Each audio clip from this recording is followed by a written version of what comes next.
It's trade deadline season officially. AJ Preller, he makes his first move. The Padres, a big deal with the Tampa Bay Rays. Jason Adam, he was one of those names that was listed by Jeff Passan this past week as a name that the Rays were selling, taking calls, and the Padres blew away the Rays with this offer, is what it seems like.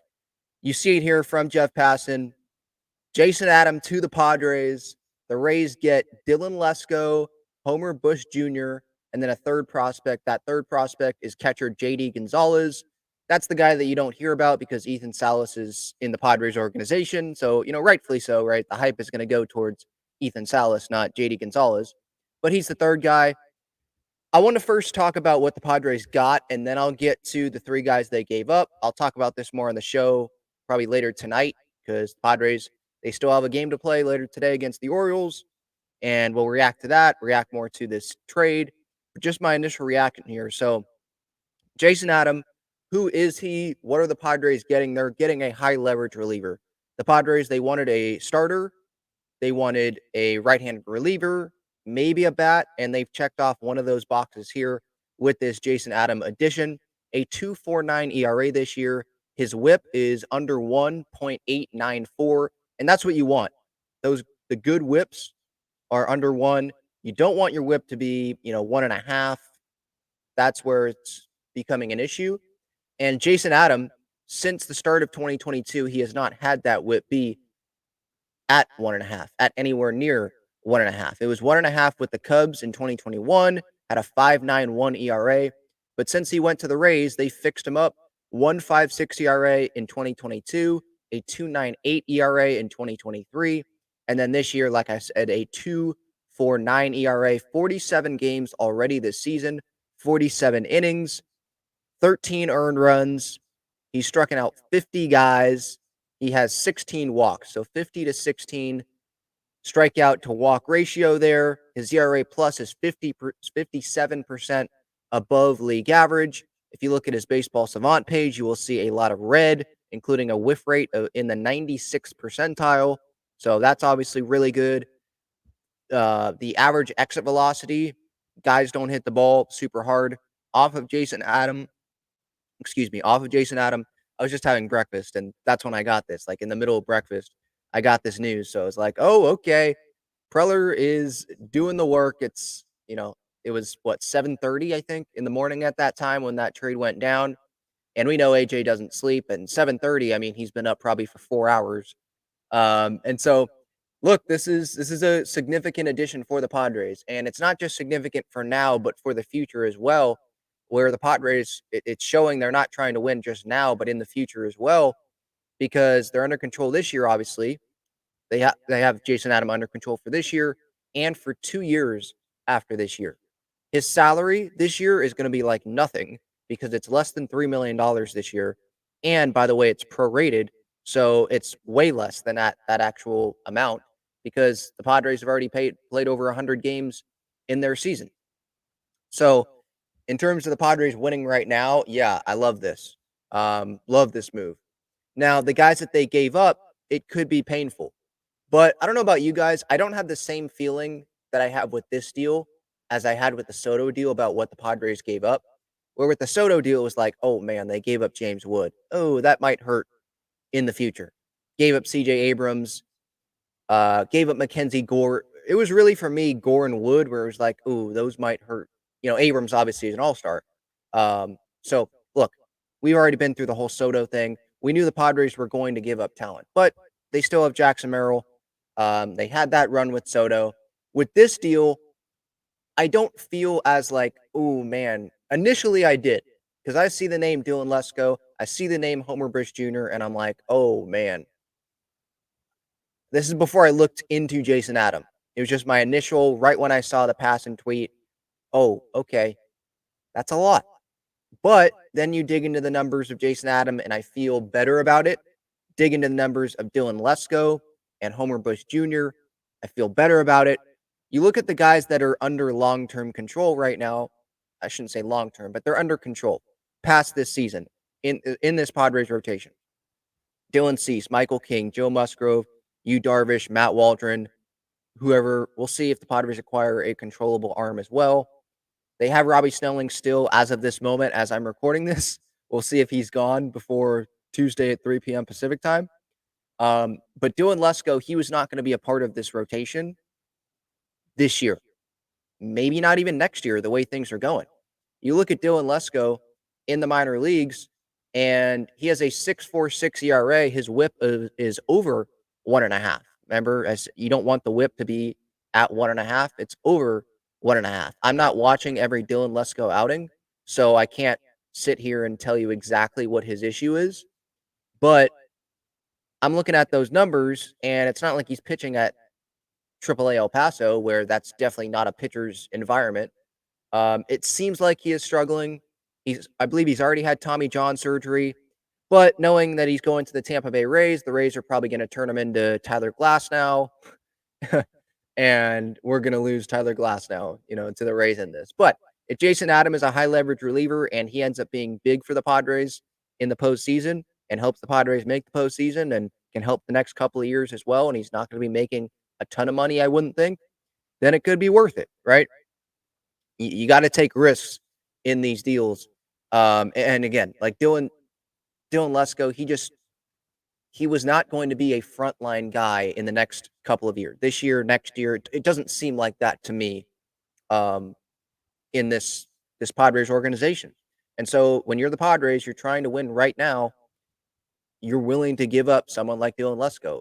If I go back to the Juan Soto deal, was James Wood, as much as it hurt, was he a part of the Padres' future right then and there? No, you have an opportunity to get Soto, you go do it.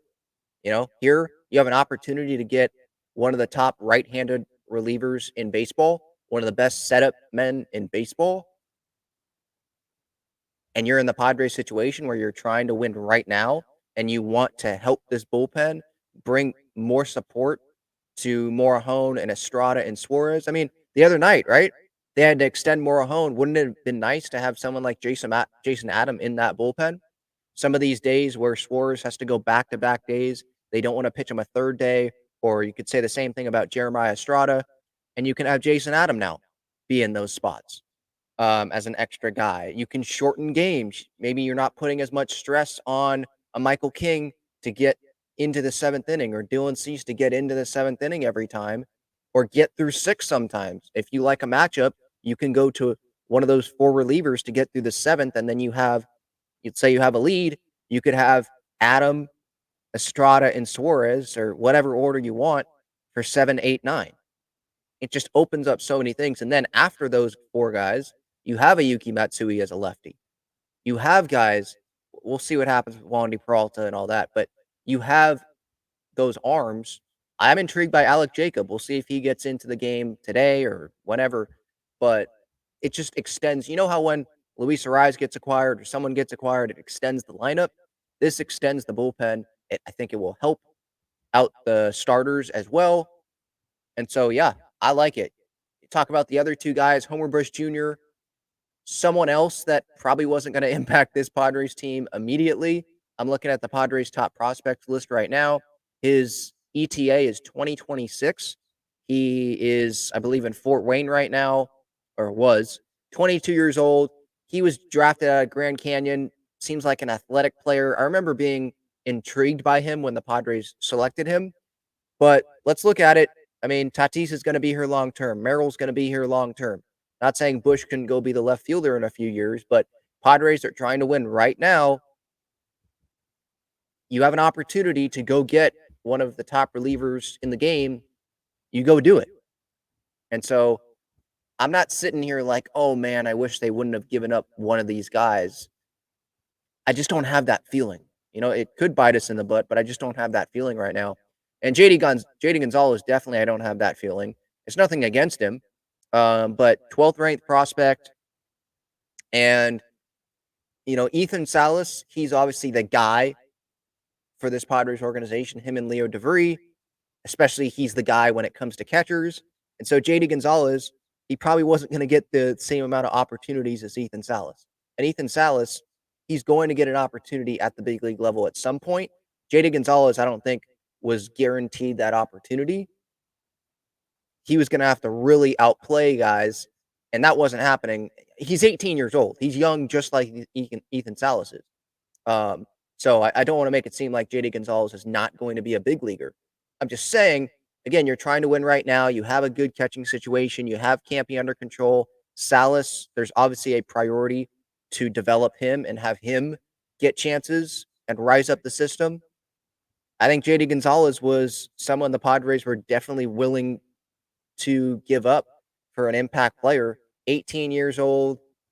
You look at the scouting grades on MLB.com, nothing is above average other than his arm, which is really good. 70 is what it projects to be. His ETA was 2027. I don't even know what's going to happen between now and 2027, right? And this is an Ethan Salas you're giving up. If it was Ethan Salas, then I feel like a lot of Padres fans would be pissed off right now, but that's not what it is. You're looking at his numbers. Again, he's 18, so I don't want to lean too much into these numbers, but it still makes me feel better that the Padres, they get a high leverage reliever here, and Gonzalez offensively isn't really doing anything. I think his OPS was under 600 this year with like Elsinore. He's hitting 205. Yeah, 552 OPS in 48 games, no home runs, 27 walks, 55 strikeouts. Not slugging. His on base percentage is well below 350. So it's early in his career. But again, this is someone that you're willing to give up. Ethan Salas, I don't think he's even having that great of a year right now, but he's young as well. And I think Padres evaluators can determine like there's a clear gap between Gonzalez and Salas in terms of talent and how they project those guys. So again, when you have an opportunity to get Jason Adam, these guys here, you're willing to give up, right? Lesko could end up being something, but it's not going to be immediate. Homer Bush Jr. could end up being something. Padres outfield situation in 2 of the 3 spots, it's locked up long term. Hopefully long term with Merrill at some point. So you're willing to give him up. And then JD Gonzalez, yeah, you're willing to give up a Lake Elsinore catcher whose name is not Ethan Salas. He's in Fort Wayne right now, I believe. So, yeah, I like it. Padres fans, let me know what you think. The Padres, they are trying to win. By the way, John Heyman, he tweeted that the Padres are among the teams that have checked in with the Giants on Blake Snell. They are among a half dozen teams to check in on Blake Snell, who won his second Cy Young for them in 2023. Still iffy on possible trade for Snell with San Francisco. Also playing well now. He's talking about the Giants. I think they're around 4 games out of the wild card. Snell dominated yesterday in his outing against the Rockies in, I think, the first game of that doubleheader. I think the thing that makes it tricky there is the player option I think that Snell has.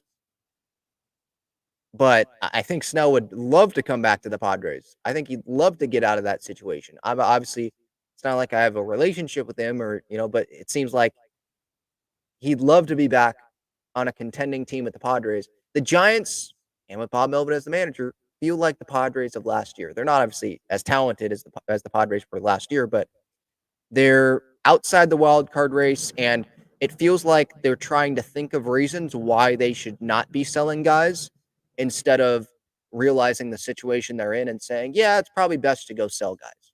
So we'll see if Snell ends up getting dealt. I don't feel like he will, but you never know. AJ, I'll say this about AJ, and I've said it before.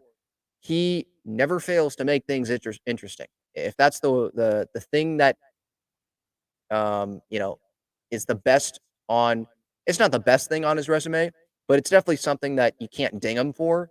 If you're as a fan at trade deadline time, you want to be interested in what your team's going to do, right? You want your GM to be inquiring about all these sorts of guys.